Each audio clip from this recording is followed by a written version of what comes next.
Assalamualaikum warahmatullahi wabarakatuh. Kembali lagi teman-teman di channel Newbie News.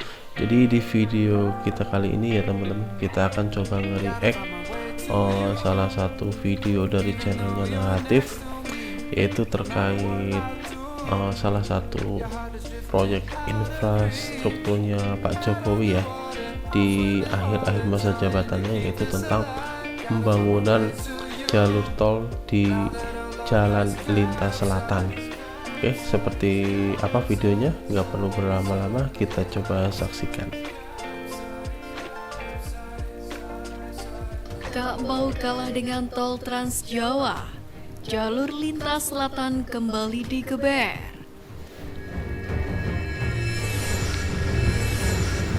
Sangat bermanfaat sekali. Yang dulunya dari misalnya kami harus ke Parangtritis, itu harus memutar jadi jauh. ini emang salah satu planning atau proyek dari Pak Jokowi ya. Jadi ngebangun tol jalur lintas selatan. Panen mengalami kesulitan Pak untuk ngangkutnya dari ladang ke rumah. Kalau sekarang alhamdulillah. Ini jalan lintas selatan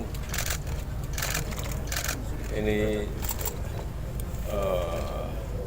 dari ujung Banten nanti sampai ujung di Banyuwangi di Jawa Timur segera selesai tahun ini. Dari Istimewa Yogyakarta 14 Jadi kilo, planningnya itu selesai di tahun 2024 ya teman-teman. Keadaan jalannya seperti ini. Darat. Kami mempersiapkan itu perintah Bapak Presiden dengan lebih baik. Ini sudah 7 meter, kondisinya baru, ini belum diresmikan oleh Bapak Presiden. Oke, yang rencananya akan diresmikan oleh beliau. Kalau yang tidak ada ribayah, tapi bisa masuk Panselani lewat Sukabumi. Kita harapkan kecepatan jalur logistik, mobilitas orang, mobilitas barang, semuanya bisa lancar karena kita telah memiliki jalur lintas selatan. Perlu kita ketahui bersama bahwa biaya transportasi logistik di Indonesia lebih mahal 2,5 kali lipat dibandingkan dengan Malaysia dan Singapura. Akibatnya, barang yang dijual di Indonesia harganya lebih mahal dibandingkan di negara lain. Itulah salah satu alasan kuat Presiden Jokowi Jadi getol dan barang masif logistik yang membangun dijual di sarana Indonesia itu infrastruktur di berbagai bisa lebih daerah mahal ya di teman-teman. Jadi Indonesia selama mungkin karena masa aksesnya pemerintahannya. juga Salah satunya kurang bagus, adalah jalur jalan lintas jadi selatan atau harus memakan banyak JJLS waktu gitu atau ya. Pansela di Provinsi DIY.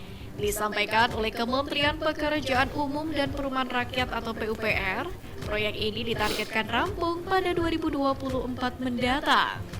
JJLS alias jalur Pansela ini merupakan jaringan jalan yang melintas di pesisir selatan Pulau Jawa dan membentang dari Provinsi Banten hingga Provinsi Jawa Timur. Tapi memang kalau Pemanfaatan tolnya jalur ini belum Pansela menjadi ini keren sih diharapkan dapat teman-teman. menjadi Jadi jalur itu alternatif yang tolnya menghubungkan Jawa Barat dan Jawa lewat Timur, sehingga beban lalu lintas dapat terbagi jalur dan pantai ya, tidak jadi menumpuk di jalan daerah tol atau selatan lintas gitu ya. Pantura dan lintas tengah Jawa. Asisten Pelaksana Jalan Nasional DIY BPPJN Jawa Tengah DIY Wahyu Widiantoro mengatakan, untuk tahun ini ada satu paket pembangunan yang sedang berjalan alias ongoing, yaitu pembangunan Jalan Tepus Jeruk Wudul 2 sepanjang 10,92 km. Wahyu menambahkan jalur tersebut memiliki total nilai kontrak sebesar 269,45 miliar rupiah. Dalam hal ini konektivitas menjadi kunci utama dari pertumbuhan ekonomi, khususnya di sektor pariwisata dan juga UMKM. Maka dari itu kementerian memprioritaskan untuk konektivitas antar wilayah sampai dengan ke pelosok-pelosok. Dengan tersambungnya jalan JJLS ini diharapkan akan terus bertambah titik-titik destinasi wisata baru, yang mana nantinya juga bisa dimanfaatkan oleh Pemda setempat untuk pengembangan pembangunan wilayah. Karena memang sebelumnya Presiden Jokowi sempat menyinggung maraknya orang Indonesia yang lebih memilih berwisata ke luar negeri. Karena itulah RI 1 meminta pembangunan mungkin karena infrastruktur keluar yang negeri juga digencarkan pemerintah dapat biayanya dimanfaatkan maksimal bagi sebagian oleh orang sektor juga dianggap swasta. lebih murah sih ya. Pada akhirnya manfaat pembangunan jalan ini pun perlahan dapat dirasakan. Diungkapkan oleh Dinas Pariwisata Provinsi DIY bahwa pembangunan jalur jalan lintas selatan atau JJLS ini mendatangkan manfaat yang positif bagi Kabupaten Bantul, Daerah Istimewa Yogyakarta. Kepala Bidang Saya memang di jalur Pengembangan selatan Destinasi itu Pariwisata terutama dari Dinas Jogja ya, itu Pariwisata udah mulai Kabupaten Bantul, Yuli Hernadi di mengungkapkan apa, hingga bulan Juni dikerjakan ya ini teman-teman ya. pihaknya telah mencatat Tahu terdapat saya memang 1,3 juta wisatawan yang perjalanan mendatangi objek dari wisata di wilayah Cilacap ke Kabupaten Jogja Bantul itu juga seperti Parangtritis. jalur selatan juga Yuli jalannya udah bagus menambahkan dengan banget sih. masuknya wisatawan dapat mendatangkan multiplier effect. Sementara itu pelaksana harian atau PLH Kepala Dinas Pariwisata DIY Kurniawan menjelaskan jika berdasarkan kajian yang dilakukan Dinas Pariwisata, pembangunan JJLS mendongkrak pendapatan asli daerah atau PAD Bantul di sektor pariwisata yang sebelumnya sebesar Untuk yang 3 utama di hingga daerah 7%, Bantul memang udah yakni dari total pendapatan bagus menjadi 4 jalannya sampai memang. dengan 12%. Kenapa aku bisa ngomong kayak gini ya, Selain itu, karena keberadaan JJLS kebetulan juga mengurangi beban logistik beberapa kendaraan kali lewat daerah sana transportasi juga. yang selama ini menumpuk di Jalan Pantura, utama arus mudik saat Lebaran. Masih dalam lingkup proyek yang sama, Presiden RI Joko Widodo sendiri juga baru saja meresmikan Jembatan Kretek 2, yakni pada Jumat 2 Juni lalu di Kabupaten Bantul, Yogyakarta. Jembatan ini akan mendukung jalur jalan lintas selatan yang ditargetkan selesai pada tahun ini.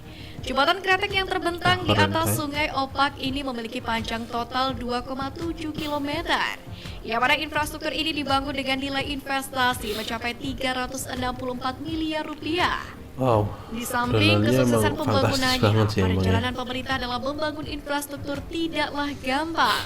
RI1 bahkan mengakui banyak pihak yang mempertanyakan keputusannya, yaitu begitu gencar membangun infrastruktur di berbagai daerah. Namun Presiden menegaskan bahwa pembangunan infrastruktur adalah kunci meningkatkan perekonomian. Kepala negara menjelaskan bahwa 7 tahun terakhir ini pemerintah terus melakukan percepatan pembangunan infrastruktur baik berupa jalan tol, jembatan, bendungan, pelabuhan, airport, dan infrastruktur lainnya. Semua itu kata Presiden untuk membantu masyarakat mengatasi berbagai masalah yang berkaitan dengan daya saing, percepatan ekonomi di daerah, dan pemerataan pembangunan. Jokowi pun mengakui dampak pembangunan infrastruktur tidak akan terasa dalam waktu singkat. Namun tanpa pembangunan infrastruktur, Indonesia akan semakin tertinggal dengan negara lain. Baik teman-teman, segitu aja videonya. Jadi semoga harapan kita semua juga, semoga infrastruktur yang sedang digencar-gencar ini memang bisa benar-benar bermanfaat buat masyarakat banyak ya, terutama dari masyarakat menengah ke bawah, karena kalau yang hanya menikmati dari masyarakat menengah ke atas itu juga kayaknya juga percuma juga ya, karena ya di masyarakat kita kan secara ekonomi kan harapannya juga kayak akses terutama untuk pengiriman sayur atau mungkin dari daerah-daerah tertentu itu bisa lebih cepat juga. Oke, kita tetap berpikir positif kepada pemerintahan kita, semoga hasilnya juga maksimal dan bisa dinikmati oleh masyarakat banyak. Oke teman-teman, paling segitu aja video saya dari kali ini. Jangan lupa untuk like, komen, dan subscribe channel saya agar bisa berkembang lebih maju lagi dan bisa memberikan informasi yang lebih bermanfaat. Akhir kata, assalamualaikum warahmatullahi wabarakatuh.